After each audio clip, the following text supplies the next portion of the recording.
10절까지 우리 같이 읽었습니다. 오늘 신명기 25장 1절부터 10절에 있는 말씀을 가지고 주제는 사랑이 최고입니다. 사랑이 최고입니다 하는 그런 주제로 말씀을 좀 나누려고 합니다. 지인이 보내준 글입니다.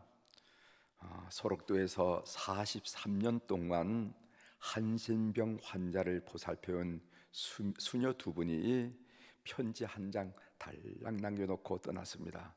이 일이 언제 일어나냐면 지난달, 그러니까 2020년 4월 21일 지난달에 있었던 일이었습니다.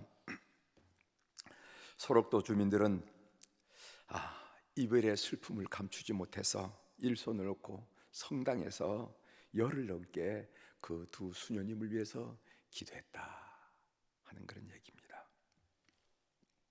수녀들의 이름이 마리안 71살 되신 분이고, 두 번째로는 마가리트 70살 되신 분이신데, 이들은 고국인 오스트리아로 떠났어요.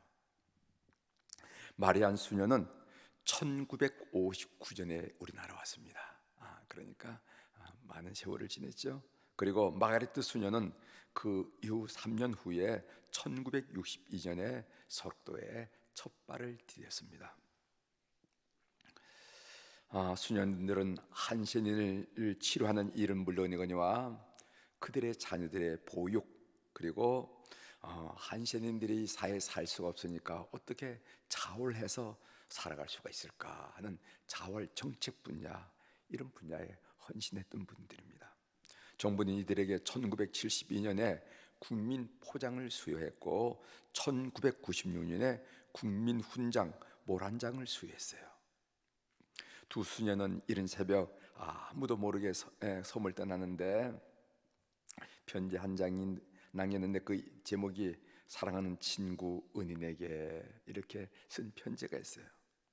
그 편지 내용으로는 나이가 들어 제대로 일을 할 수 없게 되어 우리들이 있는 곳에 부담을 주기 전에 떠나야 한다고 동료들에게 이야기해 왔는데 이제 그 말을 실천할 때라 생각한다. 또 부족한 외국인으로서 큰 사랑과 존경을 받아 감사하며 저희들의 부족함으로 마음 아프게 해드렸던 일에 대해서 용서를 빈다, 이런 글귀가 있었습니다. 오스트리아 간호학교를 졸업하고 꽃다운 20대에 수천 환자의 손과 발이 되어 왔는데 주님 밖에는 누구에도 얼굴을 알리지 않는 베품이 진정한 베품이라, 이렇게 믿어서 이 수녀는 상을 받는다거나 신문에서 인터뷰를 요청하면은요 굳고 번번이 물리쳤다 하는 얘기입니다. 10년 전에 오스트리아 정부 훈장을 받게 되는데 안 받겠다고 해서 주한 오스트리아 대사가 섬까지 찾아와서 줘야만 받을 수 있는 그런, 병원 측이 마련한 해감 잔치마저도 나는 우리는 기도하러 갈 테니까 신경 쓰지 말라고 마다했던 그런 분들입니다. 두 수녀의 귀향길에 들려있던 것은 소록도에 올 때 가져왔던 해진 가방 한 개만 들려있었다고 합니다. 지금 그들은 한평생 살았던 소록도가 그리워서 수도원 10평 남짓한 방 한 칸에 온통 한국 사진으로 가득 채워놓고 오늘 또 소록도의 꿈을 꾸고 있습니다 하는 그런 얘기예요. 이 글을 읽고 잔잔한 감동과 숨길 수 없는 부끄러움을 느꼈어요. 잔잔한 감동이란 것은 무엇인가? 비록 한신이지만은 사람 사랑하는 그 태도, 사람 사랑하는 태도가 잠잠한 감동으로 다가왔고, 또 부끄러움이란 게 뭔가? 온갖 욕심에 얽혀있는 제 자신의 삶에 대한 부끄러움이죠. 부끄러움. 성직이라 하는 고상한 이름은 가졌지만은 그 마음속에 이런저런 욕심이 끊임없는 저 자신의 모습을 이 편지에 비대해 볼 때 참 부끄럽더라고요. 오늘 본문과 상관이 있는 내용이어서 여러분들에게 소개해드렸습니다. 오늘 본문 신명기 25장 1절부터 4절에는요 태형에 대해서 말씀이 있습니다. 이 율법의 형벌은 세 가지가 있는데, 하나는 사형, 누구를 죽였다거나 그러면 사형을 시켜라, 사형. 두 번째 체형, 태형은 체형이죠, 체형. 세 번째는 벌금형. 이것이 율법이 주어진 그런 그 형벌입니다. 그래서 그 4절에 보면 태형에 대한 말씀이 나오고, 그 다음에 이어서 5절부터 10절까지는 뭐냐 하면 계대법, 이것을 형사취수제라 이렇게 되게 합니다. 형이 사망했을 때 그 부인, 형수를 부인으로 뭐 하는 그런 혼인제도, 뭐 수혼법, 뭐 이렇게 여러 가지가 나오는데, 아무튼 대를 잇는 데서 계대법이라 이런 얘기입니다. 이 내용은 뭐냐면은 형이 자식이 없이 죽었을 때 동생이 형수를 아내로 받아들여서 아들을 낳으면은 그 아들은 누구 몫으로 주냐면 형의 몫으로 두는 거예요. 그래서 그 형의 대를 이어갈 수 있도록 하는 것이 제도가 바로 형이 죽었을 때 취수, 형수를 취하라 해서 형수 취수제 또는 형수 취수혼이라 이렇게 얘기한 내용입니다. 본문을 묵상하는 가운데 한 구절이 마음을 사로잡았습니다. 우리 한번 같이 읽어보겠습니다. 3절 같이 읽어보겠습니다.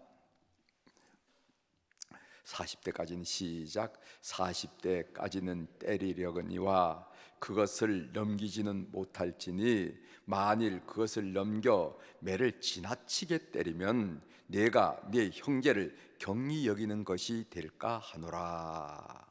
여기 보면 매를 만 이상을 때리지 못하겠다는 거죠. 그래서 바울 사도 보면은 마흔에 하나를 감한 매를 여러 차례 맞았다, 그런 얘기를 사도 바울께서 우리에게 하는데, 그래서 매를 40대 이상을 때리지 말라 하는 그 이유가 있습니다. 그 이유가 뭐냐면은 그것은 하나님께서 이런 규정을 정한 목적은 죄에 대한 명확한 인식과 그에 합당한 체벌을 하는 것이지, 죄인을 모욕을 하거나 아니면 감정적으로 저 사람 죽어야 돼, 뭐 해야 돼, 이 감정적으로 대하는 것은 안 된다. 비록 처벌을 받는 사람이지만 그 또한 하나님의 백성이다 하는 그런 사상이 있다는 거예요. 그러니까 어떤 죄를 지면은 정확하게 인식하고 그 죄에 대한 처벌을 하는 거지, 우리가 감정적으로 하면 안 된다. 이건 우리 아이들을 지도할 때 보면, 아이들이 뭐를 잘못했을 때 뭐 남의 물건을 훔쳤다 그럼 너 남 물건 훔쳤지, 정확하게 인식이고 몇 대 맞을래, 10대 맞을 거야 하면서 손바닥에 10대 하는 거 하고, 그냥 아버지가 흥분해가지고 말입니다, 뺨을 때리고 말 어쩔 줄 몰라가지고 이렇게 해서는 안 된다는 거예요. 이렇게 해서는. 그것을 여러분들이 이제 비교해 보면은 오늘 이 말씀이 주는 의미를 여러분들이 잘 아실 겁니다. 죄는 벌하되 정확하게 인식하고 정확하게 벌하는 거지, 이것을 감정적으로 모욕을 주거나 아니면 감정적으로 해가지고 그 사람을 실망시켜서는 안 된다 하는 이런 이야기를 합니다. 이 이야기를 읽으면서 저는 여기서요 사람에 대한 사랑 얘기를 다시 한번 느끼게 됐습니다. 마태복음 22장 37절 이하에 보면 예수님은 율법 중에 어느 계명이 가장 중요한 계명입니까? 큽니까? 하는 그런 질문을 받고 우리 주님이 한 대답한 내용입니다. 그 내용이 여러분 잘 아시죠? 내 마음을 다하고 목숨을 다하고 뜻을 다하여 주 너희 하나님을 사랑하라. 그리고 내 이웃을 내 몸과 같이 내 자신과 같이 사랑하라. 사랑 얘기를 하는 거, 사랑 얘기. 뭐가 가장 중요한 계명입니까? 가장 계명 중에 큽니까? 어떻게 우리가 인생을 살아야 됩니까? 사랑하라는 거예요. 사랑. 그 사랑을 빼놓고 뭐 하는 거, 그거 아무리 거창해 보이고 대단해 보여도 아무것도 아니라는 거예요. 지나놓고 보면 후회스러운 거라는 거예요. 여러분, 고린도 교회에 가장 성령의 은사가 충만히 풍성히 임했습니다. 방언, 예언, 방언 통역, 지식, 지혜, 영분별, 그 다음에 신유, 능력, 믿음, 이런 은사가 아주 그 고린도 교회가 아주 그런 은사가 풍성했어요. 그런데 그 풍성한 은혜 가운데 어떤 문제가 발생했냐면은 이 은사 중에서 어느 것이 크느냐 이런 분쟁이 나, 다툼이 일어난 거예요. 나 예언하는데 너 방언하는 게 커, 예언하는 게 커? 난 방언 통역하는데 방언 통역하는 게 더 크지. 난 신유에 사람 고치는데 이렇게 다툼이 일어났단 말이지. 그럴 때 바울 사도가 고린도전서 13장 사랑장이죠 뭐라고 해서 그런 것보다도 가장 큰 거 중요한 것은 사랑이니라 이렇게 얘기죠. 기억하시죠? 그래서 고린도전서 13장 사랑이라 이렇게 얘기하죠. 사랑하면은 어떤 현상이 우리 삶에 나타날까요? 어떤 분은 다음 두 가지 현상이 나타난다 이렇게 하는데 저도 동의합니다. 하나님을 사랑하든 사람을 사랑하든 간에 우리가 사랑한다 하면은 이런 두 가지가 나타나는데 여러분은 하나님을 얼마나 사랑하는지 또 사람을 얼마나 사랑하는지 한번 비교하면서 잠깐 이 말씀을 들어보시길 바랍니다. 첫 번째로는요, 사랑하면은 함께 있고 싶어지죠. 그렇죠? 그 특징입니다. 사랑하면 함께 있고죠. 여러분 젊은 시절 데이트할 때 기억하시지 않습니까? 헤어지기 싫어가지고 옛날에는 몇 번 뭐 이런 게 버스가 있어요. 이종점에서 이종점 갔다가 이종점 갔다가 왔다 갔다 이러다가 통금되면은 뭐 이런 거 여러분들 기억나? 같이 있고 싶어서 같이 있고 싶어서. 하나님 사랑도 마찬가지입니다.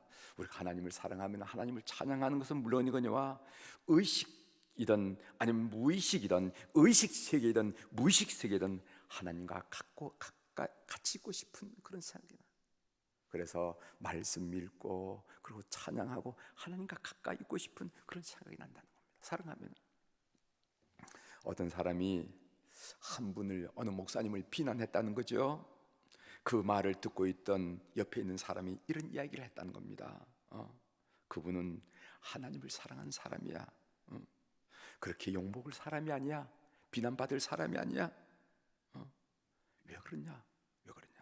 언젠가 그분과 함께 잠을 같이 잤다는 겁니다. 뭐 호텔에서 잠을 자는지 아니면 뭐 어디 멀리 여행 가서 잠을 자는지 모르 잠을 잤는데 그분이 뒤척일 때마다 뭐라 하면 주여, 주여, 주여, 주여 소리 나서 가만히 봤더니까 이렇게 몸을 뒤척여도 주여, 몸을 이렇게 뒤척이면 주여. 의식이 있는 것 같은 나는데 의식적으로 주여 주여 하는 게 아니라 그냥 무의식 가운데 주여 주여 부르더라는 거지. 무의식 가운데도 주님과 함께 있고 싶고 그리고 주님을 찾는 사람이 그런 사람 그분이야. 그분이야. 그러니까 그분은 그렇게 당신이 말하는 것처럼 그렇게 비판받을 사람이 아니야. 이런 얘기를 하더라는 거죠. 여러분 새벽기도 오셨는데 이 새벽기도 중요합니다. 이 새벽기도는 어떤 의미를 우리에게 주는가 하면은 주님과 함께 하루를 시작하고 싶은 열망, 갈망이 이 새벽기도에 있는 거예요. 다 피곤하죠. 안 피곤하겠어요. 그러나 우리가 새벽기도를 소중하고 그리고 또 새벽기도를 지키려고 하는 이유는 뭐냐면은 주님과 함께 하루를 살고 싶어서. 두 번째로는 사랑하면은 어떤 특징이 나타나는가 하면은요, 좋은 것이 있으면 주고 싶어요. 그렇죠? 참 같이 왔으면 좋겠다. 이 식당 같이 왔으면 좋겠다. 저거 사주고 싶다. 이 좋은 것이 있으면은 주고 싶은 마음이 사랑하는 사람의 삶의 현상 중에 하나라는 거죠. 40대 외과 의사가 5, 6년 되는 단기 선교사에 지망을 했습니다. 그랬더니까 친구는 물론이거냐 가족들이 가만히 있지 않아요. 가장 열심히 일하고 가장 돈 많이 벌 때 무슨 선교사냐고 뭐 좀 돈 좀 벌어놓고 기반을 좀 닦아 난 다음에 좀 늦어 나이가 든 다음에 저 가지. 그렇게 가고 싶으면은 그렇게 가족들이 그리고 또 친구들이 그렇게 하더라는 거예요. 근데 이 과서가 이런 얘기를 하더라는 거죠. 외과 의사 40대는 가장 수술을 잘할 때라는 거지. 20대 그다음에 30대 훈련받고 40대가 되면은 가장 수술을 잘할 때라는 거죠.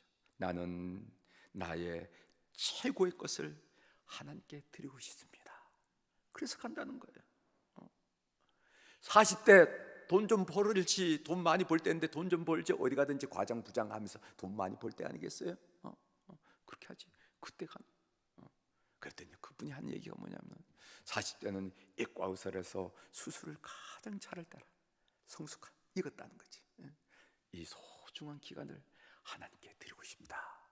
이런 얘기를 하더라는 거예요. 여러분 이 고백을 듣고 하나님이 얼마나 기뻐하셨겠습니까? 우리의 눈물 자국 보시고 우리의 한숨 다 보시는 들으신 하나님께서 이 고백을 들으시고 얼마나 기뻤겠냐 말이죠. 사랑하는 성도 여러분, 사랑이 최고의 사랑이죠.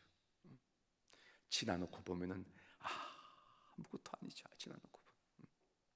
오늘도 하나님 사랑하고 사람 사랑하는 일에 하루 쓰임받는 여러 교우들이 되기를 주의 이름으로 축원합니다. 여러분들이